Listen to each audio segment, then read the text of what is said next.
So how was Olaf able to survive without a flurry like he had at the end of the first movie? Oh my god, I'm touching my face! Well, hey there, everybody. So Frozen 2 was the sequel to 2013's Frozen, which, if you don't remember, was the biggest movie that Disney has made in like the past 20 years or so. I mean, this movie was everywhere. All the songs were overplayed on radio stations and shopping malls.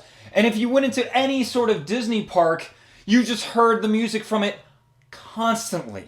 I mean, everywhere. So obviously, this thing had to have a sequel, and it's a pretty tall task to do with the success of the first movie. And what do I think about that? Well, let's dive in for a little quick second. The first thing I want to dive into is the characters, and a lot of these ones are the same ones that are from the first movie, which I'm okay with because I liked almost all the characters from the first movie, except for one, and that would be Olaf. I really never liked Olaf. In the first movie, I guess he was okay for some comic relief, just like every Disney movie has comic relief, like Timon and Pumbaa as a big example, or the gargoyles from Hunchback of Notre Dame. Yeah, he's a memory from Anna and Elsa's past, but other than that, he doesn't do anything. He just says funny things for the sake of being funny. He doesn't really serve any sort of purpose other than being funny. He does not serve the heroes in any way or provide some sort of useful information or input. And that didn't really change in this movie. What I did like, though, is that because he's in the entire film and they've been living with him for, I believe the setting is 3 years after the first movie, they kind of get annoyed with him. He's the annoying side character, as I think of him, so I kind of enjoyed how they were getting annoyed with him, kind of like Donkey from Shrek. But at least Donkey serves a little bit more of a purpose than Olaf. Maybe not the best comparison. Kristoff and Sven are there, and their dynamic is really interesting. I mean, I always love the two of them and how they're connected so well. Sven with all his facial features because he can't actually speak, and one scene that I will get to momentarily. And of course, we gotta talk about Anna and Elsa, the main characters of the story. And I kind of put it this way, that the first movie was the Anna film, how Anna was the triumphant one in finding out her love for her sister and showing that as the big reveal for the movie, besides, Hans. Anna is still her same quirky self, albeit a little more annoying than usual, especially how she is with Kristoff, because let's be fair, Anna isn't very good with men.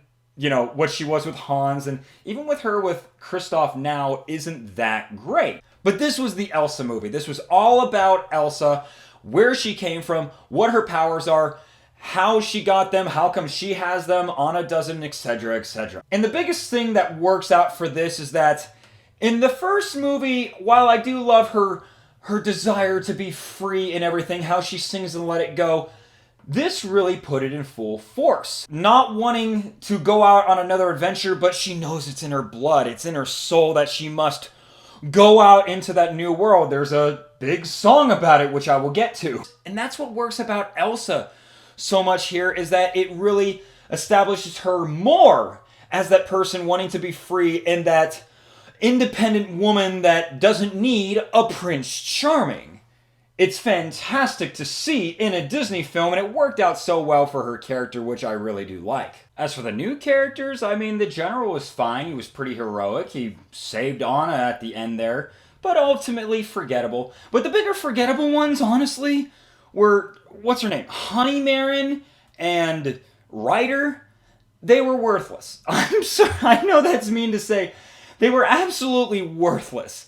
Like, these were the characters that were in the forest, but they could have remained nameless. You could have given these people no names and it would have changed absolutely nothing. Yeah, Kristoff is hanging out with another reindeer lover. Cool. And then Honeymarin was, I don't even know what the hell she was. A rattler? So the next thing I want to talk about, and it's a lot to unpack, and that's the story.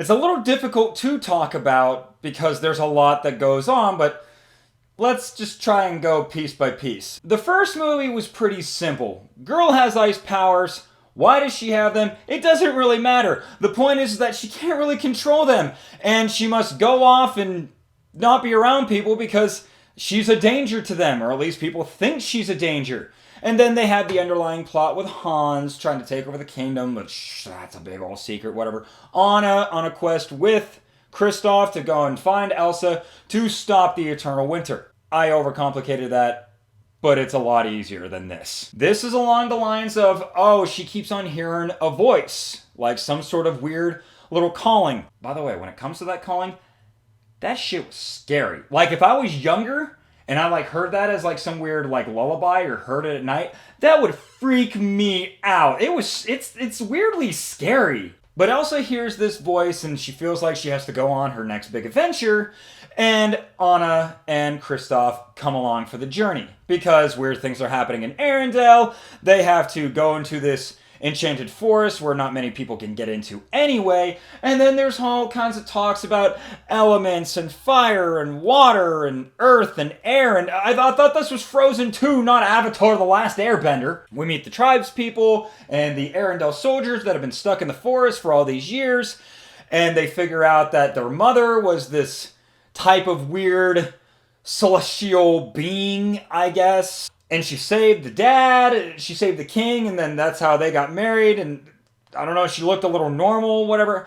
I don't know. It's very bizarre, it's very weird, and it makes sense when you see it. Me explaining it kind of doesn't really do it too much justice. And it was very dark. That sounds a little weird to say, but it was a very unhappy movie. There was really no joy to it, besides the quips that Olaf says, just to kind of bring things up. It's a downer. I guess I'm too old-fashioned with my Disney movies and need to have a little bit of breaks with some funnies and some happiness and joy, which this doesn't have too much of, besides certain maybe one or two songs that kind of get thrown in there. But overall, yeah, pretty dark. And of course, I have to talk about the songs. The songs were some of the most pivotal parts of the first movie. As I said, they were overplayed everywhere. Let It Go, Do You Want to Build a Snowman? All of those as now Disney classics. And do I think some of these could be Disney classics? Yeah, I really think that they can. Some of them I wasn't too happy with, but a lot of them that I did like. And I was actually going to go through them really quickly, piece by piece. The big first song that was happening is the lullaby of All Is Found. And I didn't really like that song because it didn't feel like it fit. I understand it was a lullaby and it was a little weird with the instruments and everything, but it sounded more like a John Denver song than like a Disney song. I know Disney is still around with lots of genres and everything like that, but I don't know, I didn't really like it. Some Things Never Change is a nice change of pace. It is the happier song. It's more like the Do You Want to Build a Snowman, sans the last part of that song. It's kind of refreshing everybody. Hey, what's been going on? What's been happening? Here's Arendelle. Here's the characters. Remember us? Hi, I liked it. Into the Unknown is probably one of my favorite songs in the entire thing. I know that they've been pushing that one as the new Let It Go, and I can see why. It is that big and powerful, triumphant song. And personally, I think it's bigger than Let It Go. I understand Let It Go is where she's making her big ice castle, but here's the start of the next big adventure. It's not a case of solidarity, it's a case of a quest. It's the beginning of a quest. And usually those are big, huge numbers, and this one is. So I like that they were pushing this one as the new Let It Go.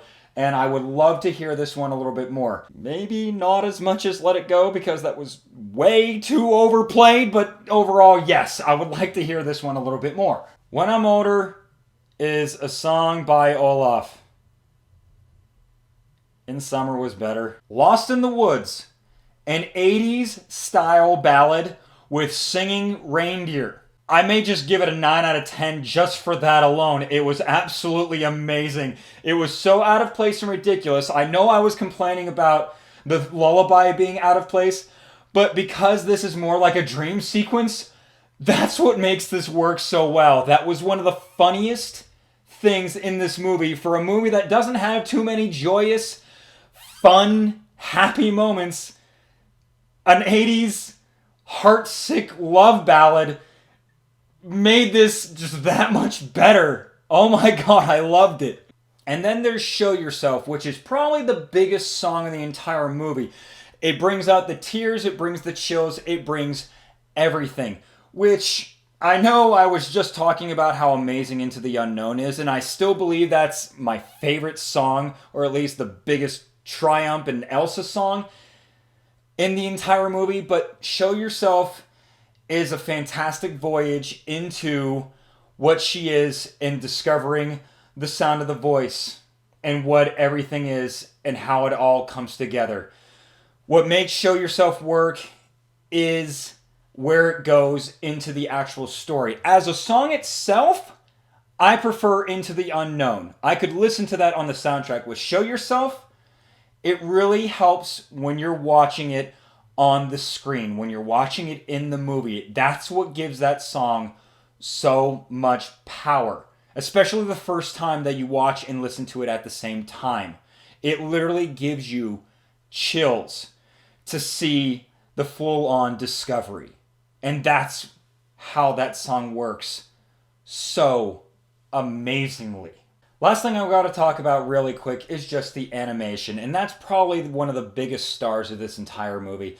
That animation is absolutely gorgeous. When you're looking at the water, it's incredible. This is like fresh mountain water. It's not like Moana. Moana had amazing looking water too, but that was the crystal blue ocean water on a beach, and that works for that style of animation. But this is an absolutely gorgeous spring lake, and you can see right through it the reflections that they make, how clear the animators made it look. I loved the colors of the forest, the reds and browns and orange, and how it blended in so well with fall, and especially with the costumes of Anna and Elsa, with the purples and the little bit of blues that they had going on there, with the contrast that it had. It was absolutely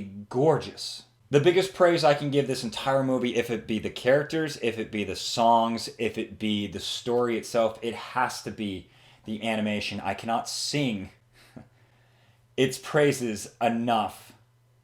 How gorgeous this movie is. This may be one of the most beautifully animated Disney films that I have seen in a long time, if even ever. So overall, after analyzing the characters, the songs, the animation, and the story, I liked it. Do I like the first one a little bit more? Yeah. I think the first movie had a little bit of better flow to it. This movie was much bigger. The story and the quest was much bigger and much more grand, but just because something is bigger doesn't mean it's much better. A simple story of sisterly love that these two had in the first movie, to me, I liked a lot more than the discovery of Elsa's past. Now, don't get me wrong, I enjoyed all of that. I loved seeing all of this, but I still prefer the first one. Now, the biggest thing I would have to ask Disney if they were ever watching this video, why? I don't know. Probably to get demonetized. Ugh. But I have to ask them, leave the franchise alone. This was an absolutely perfect ending to the Frozen story. If you want to do like what Toy Story was doing for a little bit, and just kind of have little shorts here and there about what they're doing in the kingdoms and how they're talking, that's fine, but do not make another full-on movie. The ending of this is perfection. It could not have ended a better way. So please, Disney, do not make another one of these. I know it made so much money, and I know you're going to want more songs and more merch and everything, but don't. Leave it alone. It's great. Just have these two perfectly fine movies. Overall, I'm going to give this movie a 7 out of 10. Not my favorite Disney movie out there. I very well could give the first Frozen something higher than that. But it's enjoyable. I'll watch it again. I like some of the songs. Not my favorite thing in the world. But hey, you know what? Give it a watch, especially if you like the first movie, just to see a continuation of these characters. Thank you guys so much for watching. Have you seen Frozen 2? Do you think it's better than the first movie, or is that first movie just that much better? Were the songs better? Were the characters better? Let me know in the comments below. As always, don't forget to like this video and subscribe to my channel for more movie reviews, Disney reviews, and anything else that I can come up with. Thanks, everybody!